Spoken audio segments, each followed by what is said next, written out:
Okay sir, अब FIIs पे आ जाते हैं क्योंकि अब कहीं ना कहीं उम्मीदें बन रही हैं जैसी ब्रोकरेज रिपोर्ट्स निकल कर आ रही हैं। क्या अब फाइनली खरीदारी के लिए आएंगे? आज के लिए दो चीज़ें बहुत इंपॉर्टेंट है जी सर। इन पे फोकस की। एक Bank of America Merrill Lynch की रिपोर्ट आई है, बोफा की रिपोर्ट है निफ्टी पर। वो निफ्टी पर बुलिश है। और CY25, CY मतलब क्या हुआ पहले समझो। FI मतलब तो आप जानते हैं फाइनेंशियल ईयर, यानी कि 1 अप्रैल से 31 मार्च का जो अपना फाइनेंशियल ईयर अभी क्या चल रहा है।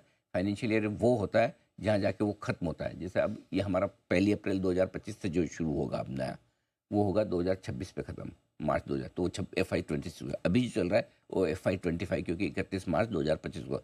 तो FY25 ये तो हो गया फाइनेंशियल ईयर। CY मतलब क्या, करंट ईयर। करंट ईयर यानी कौन सा चल रहा है, 2025। इस करंट ईयर में बोफा को लग रहा है कि निफ्टी 14% का रिटर्न देगा। 25,000 का लक्ष्य रखा है दिसंबर 2025 तक। है ना। अच्छा, अच्छी ये ब्रोकरेज बड़ी भाई। अच्छा, एक और बढ़िया ब्रोकरेज है जेफरीज। जेफरीज कह रहा है भाई भारतीय बाजार तेजी के लिए तैयार है। ठीक है। MSCI में इमर्जिंग मार्केट्स में जो उनके 10 साल के एवरेज वैल्यूएशन चलते हैं उस पे आ गया बाजार। करेक्ट। 10 साल के एवरेज। और बोले कि जब इन वैल्यूएशन पे आता है बाजार रिवर्स होकर मजबूत हो जाता है। जेफरीज मजबूत हो, और क्यों, डॉलर इंडेक्स कमजोर है और FA के लौटने के संकेत आ रहे हैं उनको। आगे हमें नहीं आए अभी तक, हमें कम होने की संकेत आए। तीसरा, मॉर्गन स्टैनली के रिदम जैसे हिसाब, वो तो चीख चीख के चिल्ला चिल्ला के भाई ये ले लो, ये इंडिया में खरीदने का समय है। करेक्ट। और उनसे ज़्यादा कौन समझने वाला है मार्केट, क्योंकि है मॉर्गन स्टैनली के MD, इंडिया पे जो इनकी गजब की ग्रिप है वो कमाल की है। सो 3 बड़े ब्रोकरेजेस आपके लिए बुलिश हो रहे हैं। अब बड़ा सवाल ये है कि FIs के ब्रोकरेजेस तो बुलिश हो गए बड़ी गिरावट के बाद, उनको बाजार भी सस्ते लग रहे हैं। खासतौर से लार्ज कैप शेयर जो है वो अब FIs को बड़े सस्ते लगने लगे। उनको ये माना कि मिड कैप स्मॉल कैप में अभी भी थोड़ी समस्या हो सकती है, लार्ज कैप सस्ते होने लगे हैं। अब मैं उम्मीद करता हूँ कि दूसरों की नहीं, खुद के लोगों की तो सुनेंगे FI, हमारी ना सुनो, अपने लोगों की सुनो। आप ही के ब्रोकरेजेस हैं, इन हाउस एनालिसिस तो सुनो। इन हाउस आज सुनेंगे, सोचेंगे हाँ भाई। तो मुझे लग रहा है अब FIs फंड मैनेजर भी बेचना बंद करेंगे, खरीदना शुरू करेंगे। ये नहीं बोलूँगा कहाँ जाएंगे, यहीं आएंगे।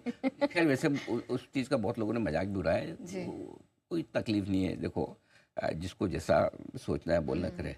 लेकिन मैं बता दूं, ये नारे की शुरुआत हमने की थी जब निफ्टी 23,000 होता था। करेक्ट। 23,000 से 26,277 भी हुआ है। हाँ। और हमारा आखिरी जो हमारा टारगेट था निफ्टी का वो 25 में 26 ही था। हमने कभी 26,000 के ऊपर का टारगेट दिया ही नहीं निफ्टी पे। न 26,500 दिया, न 27 दिया, क्योंकि हमें वहाँ समझ में तो आ रहा था।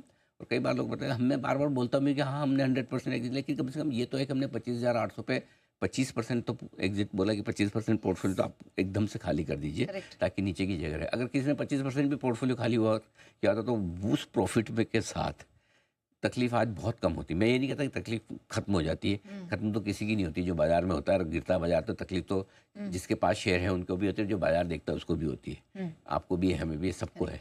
लेकिन कम कितनी हो सकती है वाली, बट ठीक है, वक्त वक्त की बात है। कई चीज़ें, बहुत लोग कहते हैं कुछ शेयर घट गए ऊपर से, पूरा मार्केट घटा है, अच्छे भी घटे हैं, खराब भी घटे हैं। आप सोचो बाकी सब छोड़ो, रिलायंस 1200 के नीचे है। अब अगर रिलायंस घट सकता है इतना तो कोई भी घट सकता है, क्यों नहीं घट सकता। रिलायंस 20-25% घट सकता है तो कोई भी स्टॉक घट सकता है। ठीक है, घटने के पहले बढ़े क्या, नो डाउट 3 साल का व्यू है, 25-50% बढ़ गया, नहीं बेच पाए, 3 साल का व्यू वहाँ काम आएगा। तो कुछ नहीं, मार्केट है, ऊपर नीचे चलेगा। नहीं तो फिर सभी लोग FD कर लेना। सही बात है। अगर बिल्कुल हमेशा बढ़ने वाली मार्केट हो या इस तरह का पैनिक कभी ना देखने को मिले तो हर आदमी पैसा FD में ही लगाएगा ना, फिर मार्केट में लगाने की जरूरत क्या है। ये तो स्वभाव है मार्केट का। ये अगर जिसने झेल लिया उसकी वेल्थ बन जाएगी। बिल्कुल। इसका मतलब ये नहीं कि आज से बढ़ना शुरू, कल से बढ़ना शुरू। अपने झटके तो हर वक्त लगेंगे, और सबसे ज़्यादा झटका तब लगता है जब हम बहुत कॉन्फिडेंट हो जाते हैं। जब तक हमारे डर लगा रहता है तब तक झटके कम लगते हैं। जिस दिन निडर हो जाते हैं ना, झटके ज़्यादा लगते हैं। बात सिंपल सी चीज़। तो आइए, FIs की बिकवाली का दबाव लगातार कम हो रहा है, कल भी उन्होंने कम किया है। घरेलू फंड दिल और खजाना खोलकर खरीदारी कर रहे हैं, भरपूर कर रहे हैं। और यही वजह है कि पिछले 3 दिनों से बाजार गिरने से इनकार कर रहे हैं, बढ़ने की कोशिश कर रहे हैं। ठीक है सर।